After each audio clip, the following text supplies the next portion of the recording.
Hi ಎಲ್ಲೋ friends, ಬ್ಲೌಸ್ಗೆ front ಪಾರ್ಟಲ್ಲಿ ನಾವು ಪರ್ಫೆಕ್ಟಾಗಿ 4 ಡಾಟ್ಸನ್ನು ಯಾವ ರೀತಿ ಸ್ಟಿಚ್ ಮಾಡಬೇಕು ಅಂತ ಈ ವಿಡಿಯೋದಲ್ಲಿ ತೋರಿಸ್ಕೊಡ್ತೀನಿ.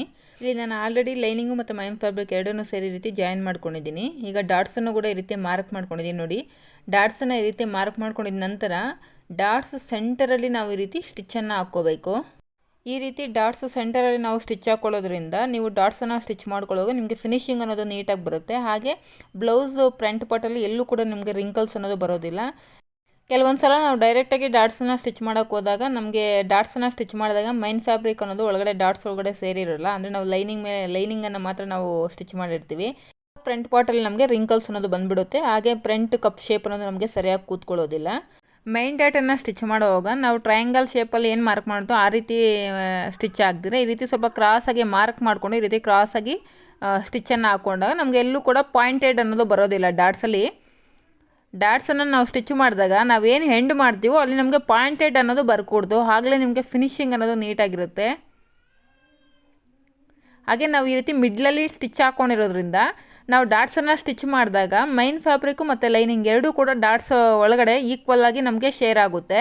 ಸೊ ಅದರಿಂದ ನಮಗೆ ಫ್ರಂಟ್ ಪಾರ್ಟಲ್ಲಿ ಎಲ್ಲೂ ಕೂಡ ರಿಂಕಲ್ಸ್ ಅನ್ನೋದು ಬರೋದಿಲ್ಲ.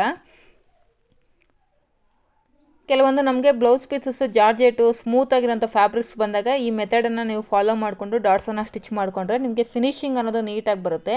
ಹಾಗೆ ಕಪ್ ಶೇಪ್ ಅನ್ನೋದು ಕೂಡ ನೀಟಾಗಿ ಕೂತ್ಕೊಳ್ಳುತ್ತೆ ಫ್ರಂಟ್ ಪಾರ್ಟಲ್ಲಿ. ನೋಡಿ, ಈಗ 4 ಡಾಟ್ಸನ್ನು ಸ್ಟಿಚ್ ಮಾಡಿದ್ದೀನಿ. ನಮಗೆ ಕಪ್ ಶೇಪ್ ನೋಡಿ ಯಾವ ರೀತಿ ಕಾಣಿಸ್ತಿದೆ ಅಂತ. ಒಂದು ಬ್ಲೌಸ್ಗೆ ಪರ್ಫೆಕ್ಟಾಗಿ ನಾವು ಫಿನಿಶಿಂಗು ಕೊಡಬೇಕು ಅಂದರೆ ಕಪ್ ಶೇಪ್ ಅನ್ನೋದು ಮೈನು ಇಂಪಾರ್ಟೆಂಟು. ಕಪ್ ಶೇಪ್ ಅನ್ನೋದು ನೀಟಾಗಿ ಕೂತ್ಕೊಂಡಾಗ ನಮಗೆ ಬ್ಲೌಸ್ ಅನ್ನೋದು ಪರ್ಫೆಕ್ಟಾಗಿ ಕಾಣಿಸುತ್ತೆ. ಹಾಗೆ ಇನ್ನೊಂದು ಪಾರ್ಟನ್ನು ಕೂಡ ಅದೇ ರೀತಿಯೇ ನಾವು ನೋಡಿ ಮೈನ್ ಡಾಟನ್ನು ಸ್ಟಿಚ್ ಮಾಡುವಾಗ ಈ ರೀತಿ ಸ್ವಲ್ಪ ಕ್ರಾಸಾಗಿ ನಾವು ಸ್ಟಿಚ್ಚನ್ನು ಹಾಕ್ಕೋಬೇಕು.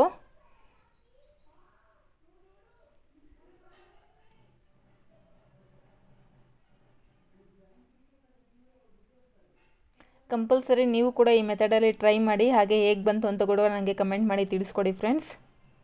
ಈ ವಿಡಿಯೋ ನಿಮಗೆ ಯೂಸ್ಫುಲ್ ಆಗಿದೆ ಅಂತಂದರೆ ಖಂಡಿತವಾಗ್ಲೂ ವಿಡಿಯೋಗೊಂದು ಲೈಕ್ ಮಾಡಿ. ಹಾಗೆ ಯಾರಾದರೂ ಹೊಸದಾಗಿ ವಿಡಿಯೋನ ನೋಡ್ತಾ ಇದ್ದರೆ ಪ್ಲೀಸ್ ನನ್ನ ಪೇಜನ್ನು ಫಾಲೋ ಮಾಡ್ಕೊಳ್ಳಿ.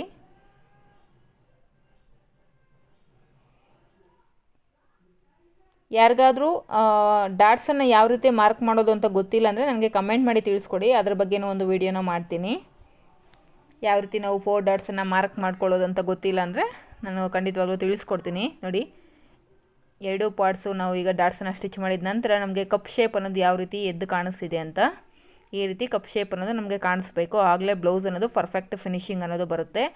ಫ್ರೆಂಡ್ಸ್, ನೀವು ಕೂಡ ಈ ಮೆಥಡಲ್ಲಿ ಒಂದು ಸಲ ಡಾಟ್ಸನ್ನು ಸ್ಟಿಚ್ ಮಾಡಿ ನೋಡಿ.